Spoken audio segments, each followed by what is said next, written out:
YouTube, what's up? It's your boy Nigel coming back at y'all with yet another video.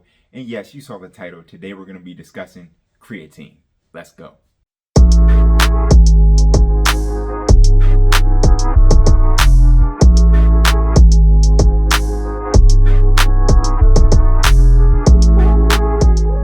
Now, if you want to make a big impact on your gym gains, there are tons of supplements out there that can help you out with this.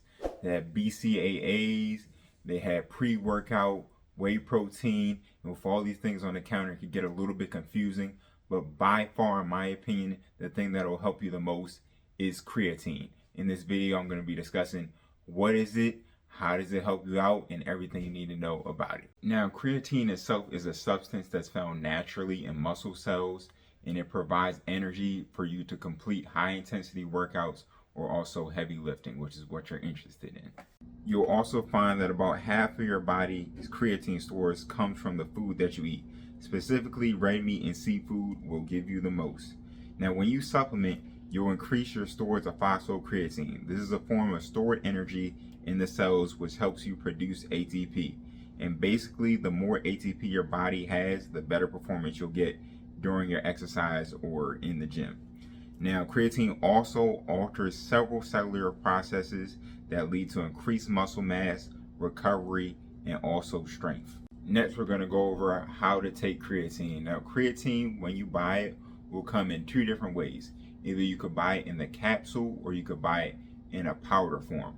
Now, when people do this, there's something called the loading phase that I'm about to debunk really quick because everybody's just going crazy over it. But basically, the loading phase is at the beginning of when you start creatine.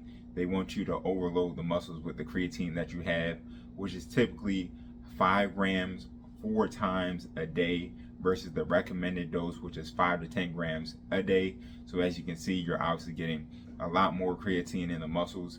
Now, this is not necessary, and I'm going to explain exactly why. Now, although a higher dose loading phase will increase the benefits early on within a week, studies have shown that if you just take the regular dose, 3 to 5 grams, the muscles will build up equally with the amount of stores of creatine in a month. So in other words, basically it's saying that the loading phase is a shortcut, but it's not going to impact your gains overall.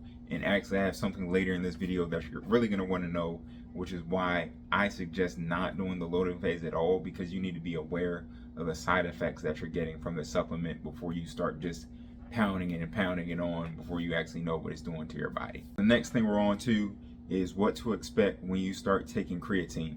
The first thing to expect is water retention in your muscles. Typically, people gain about 5 pounds when they start on creatine. Now, this is all water weight. A lot of times when you're on creatine, you'll see that your muscles look a little bit fuller.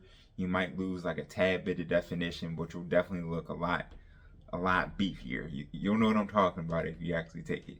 But the next thing to expect is strength increases, and more commonly, muscle endurance increases.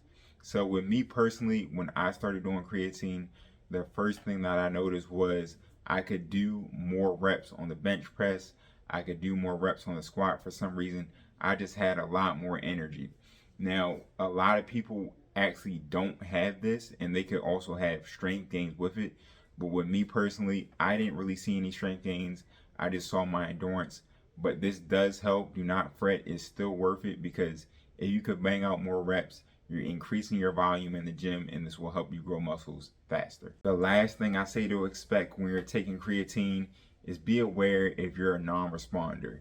So I'd say keep track of your progress, see how many reps you could do before you're on creatine, and then after a month, when the whole phase of loading is complete, see if you actually gained any strength or any muscle endurance. If you haven't seen any of that, chances are you might be a non-responder, and using creatine won't be worth it to you. Finally, the most controversial topic about creatine is hair loss.